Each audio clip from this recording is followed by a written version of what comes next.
lagi kita masih mendengarkan pelajaran melalui suara. Kamu bisa mendengarkan suara ibu dan juga memperhatikan di layar eh, laptop kamu atau layar handphone kamu. Oke, kita lanjut ya. Hari ini anak-anak kita akan belajar tentang gambar cerita dan gambar ilustrasi. Ini SBDP kelas 5. Gambar cerita. Apa sih gambar cerita itu? Ya, gambar cerita adalah sebuah gambar atau urutan gambar yang saling berhubungan satu dengan yang lainnya membentuk sebuah cerita. Contoh gambar cerita adalah gambar ilustrasi.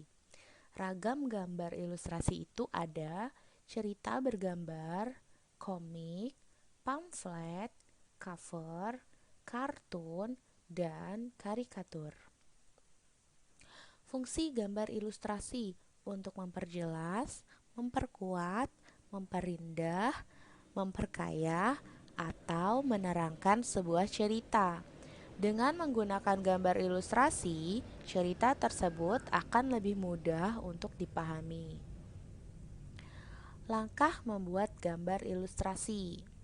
Oke, kita perhatikan langkah-langkahnya ya. Yang pertama, menentukan tema sesuai teks. Yang kedua, membuat sketsa menggunakan pensil. Dan yang ketiga, mewarnai gambar menggunakan alat mewarnai agar lebih menarik. Pewarnaan ini dapat dilakukan dengan dua cara. Yang pertama, memberi warna sesuai dengan aslinya. Contohnya itu, misalnya kalian mau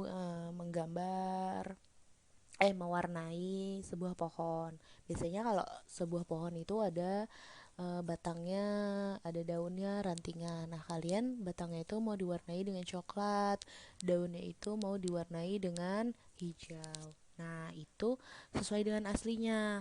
Lalu kalau yang kedua, memberi warna sesuai dengan imajinasinya. Balik lagi tadi ke gambar pohon ingin diwarnai. Kalau sesuai dengan imajinasi, sesuai dengan apa yang kalian inginkan. Misalnya kalian mau menggambarkan pohon, tapi batangnya itu warnanya orange kecoklatan. Nah, atau daunnya itu mau warnanya itu bukan hijau, itu boleh karena memberi warna sesuai dengan imajinasinya gitu. Lalu ada jenis gambar ilustratif. Yang pertama ini ada gambar ilustratif. Gambar yang dibuat seperti aslinya, baik bentuknya, ukuran, maupun tata letak. Ciri-cirinya adalah menggambar objek sesuai dengan aslinya, tidak ada penambahan objek lukisan. Ini contohnya gambar kakak beradik karya Besuki Abdullah yang disimpan di Galeri Nasional. Bentuk, ukurannya, maupun tata letaknya itu sama. Nah, ini berarti lukisan. Kita lanjut ya. Yang kedua, ini ada gambar karikatur.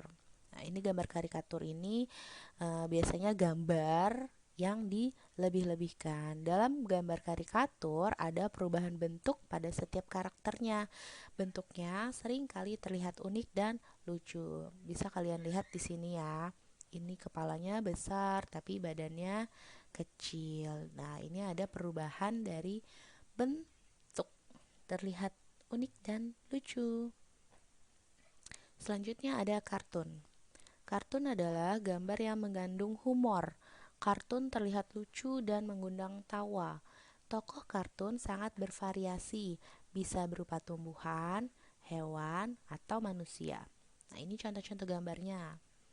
Manusia, ini ada hewan, dan juga ada tumbuhan. Kita lanjut ke gambar dekoratif. Gambar dekoratif adalah gambar yang dibuat dengan tujuan menggambar bentuk benda menjadi lebih indah.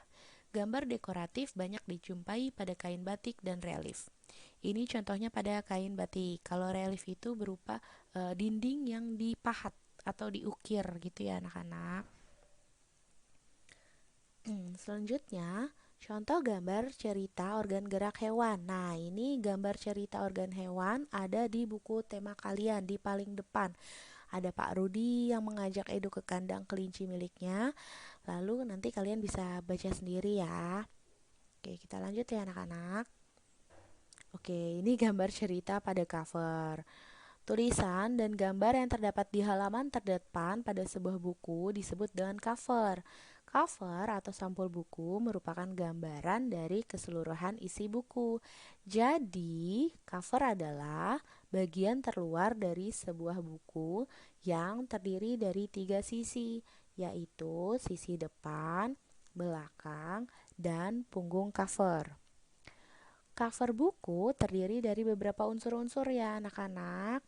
Ada jenis huruf pada judul menarik, kalimat penjelas judul singkat dan mudah dipahami, nama penulis, identitas penerbit, gambar yang menarik dan sesuai isi, sinopsis isi buku pada cover belakang, identitas buku pada punggung buku. Oke, selanjutnya. Nah, ini adalah cover buku. Cover buku ini ada bagian-bagiannya, kita perhatikan ya. Nih, yang pertama, ini identitas pada punggung buku. Identitas buku pada punggung buku ini terletak di sampingnya ini nih anak-anak. Nah, ini nih. Ini namanya identitas buku. Ya, jadi kalian bisa lebih mudah mencarinya kalau bukunya posisinya berdiri. Tuh. Lalu selanjutnya ada kalimat penjelas judul. Kalimat penjelas judul. Nah, ini kalimat penjelas judulnya. Lalu ada judul bukunya. Judul bukunya ini adalah penyunting naskah. Nih, penyunting naskah. Lalu ada cover, ini gambar covernya. Gambar cover ini disesuaikan dengan judul buku ya anak-anak. Lalu ada nama penulis. Nama penulisnya di sini. Nama penulisnya itu bisa di bawah, tapi kadang-kadang bisa juga di atas. Selanjutnya ada cover depan. Ini yang dinamakan cover depan. Lalu ini tadi punggung buku, bagian punggung buku. Lalu ini cover belakang. Lalu identitas penerbit. Dan sinopsis isi buku. Sinopsis isi buku ini adalah ringkasan dari isi buku tersebut. Oke. Sudah, kita lanjut ya. Ada ragam cover. Ragam cover ini dibedakan menjadi 2. Yang pertama, kebutuhan buku. Cover berdasarkan kebutuhan buku, misalnya cover buku pendidikan, buku masakan, dan buku cerita. Nah, covernya ini sesuai dengan isinya ya, kebutuhan buku. Misalnya kalau buku masakan, berarti cover depannya itu harus berupa masakan. Lalu, nih cover kalau tentang buku pendidikan, berarti cover depannya menyangkut tentang dunia pendidikan. Nah, kalau buku cerita, begitupun buku cerita, pasti cover depannya ini tentang isi cerita. Tuh, tidak bisa asal-asalan ya. Lanjut lagi, ada tampilan atau desain. Tampilan atau desain itu terdiri dari 2 jenis. Ada cover berwarna hitam putih dan jenis huruf sederhana. Ini contohnya. Covernya itu hanya berupa warna putih dan hitam. Lalu yang kedua, ada cover penuh gambar dan warna. Nah, ini biasanya untuk buku anak-anak nih, kalau yang cover penuh warna seperti itu. Lanjut lagi. Oke, sekarang ternyata sudah masuk tugas. Nah, tugas kalian adalah menuliskan bagian-bagian buku sesuai yang ada di layar kalian nih. Dari nomor 1 sampai 10. Ini sudah Ibu jelaskan. Jadi kalian tulis di buku tulismu nomor 1 sampai 10. Apa sih nomor 1 itu bagian apa, 2 apa, 3 apa, sampai 10. Oke, paham tugasnya ya. Jika belum paham, boleh tulis di kolom komentar. Selanjutnya, terima kasih sudah menyaksikan video dari Ibu. Jangan lupa like, komen, dan subscribe-nya. Bye-bye.